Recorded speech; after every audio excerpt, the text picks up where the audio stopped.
Assalamualaikum warahmatullahi wabarakatuh, sahabat. Ketemu lagi sama gua. Kali ini gue pengen bikin video tentang melepas lubang full pumpnya. Jadi fungsi full pumpnya gue kembalikan lagi, sahabat ya. Yang tadinya gue tutup satu lubang full pumpnya, dan itu gue pakai sekitar 1 minggu atau 2 mingguan lah. Tapi sekarang hari ini gue kembalikan lagi, gue lepas lubang full pumpnya, sekaligus gue ganti saringan atau filter full pumpnya, karena kemarin udah kotor banget sih. Jadi hari ini gue mau ganti ya. Dan ini hati-hati, sahabat, cara melepas soket-soketnya lumayan keras sih, jadi perlu trik dan teknik yang khusus ya. Jangan dipaksakan. Kalau misalkan emang nggak bisa, lebih baik kita congkel-congkel sedikit aja pakai alat bantu. Oke, balik lagi ke full pump, sahabat. Kenapa gue kembalikan lagi ke normal fungsi full pumpnya?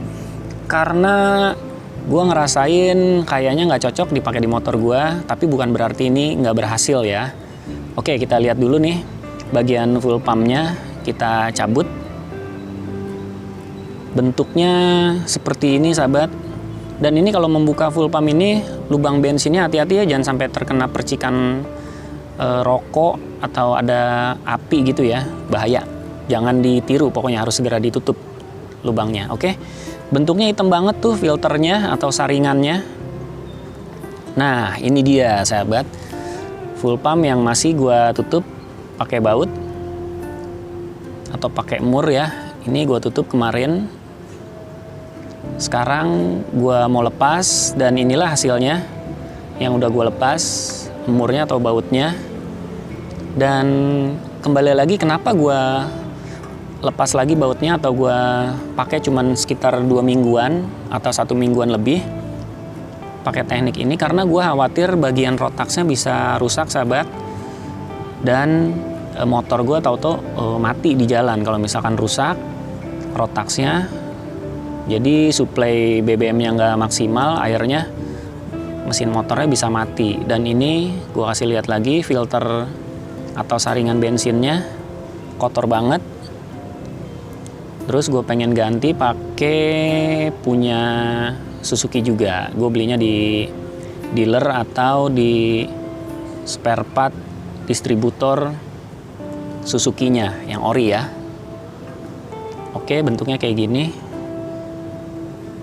Dan cara pemasangannya sih gampang ya, sahabat ya. Jadi tinggal dimasukkan saja bagian penguncinya, habis itu dipasang. Otomatis dia udah terpasang kok. Nah, bagian rotaks ini yang gua khawatirkan rusak kalau misalkan kita pakai teknik seperti tadi. Jadi alhasil gua kembalikan lagi. Ini gua lepas lagi, nggak gua ganjel satu lubangnya supaya kembali normal lagi fungsinya. Oke, itu aja sih, sahabat, kekhawatiran gua kalau misalkan gua pakai dalam jangka waktu yang lama. Makanya sebelum kejadian gue kembalikan lagi ke normal. Tapi bukan berarti teknik ini salah ya. Bisa juga sih dipakai kalau misalkan motor kalian ngeberbetnya parah banget, atau yang ngeberbetnya setiap di RPM rendah itu mau mati terus, ya nggak masalah sih dipakai teknik ini. Cuman kalau gue sih karena motornya nggak berbet, jadi gue kembalikan lagi ke fungsi normalnya, sambil sekaligus gue ganti filter atau saringan bensinnya. Oke. Ini kita pasang lagi ya, sahabat ya. Cara masangnya sama seperti yang tutorial kemarin. Gampang lah, tinggal masukin lagi soketnya. Cuma perlu trik dan keahlian khusus karena masangnya ini agak lumayan keras juga sih, lumayan susah juga. Di video ini secara singkat aja ya, gue kasih tahu cara pemasangannya. Dan penguncinya itu yang bikin kita khawatir. Karena kalau misalkan patah, ya susah lagi kita ngerjainnya gitu.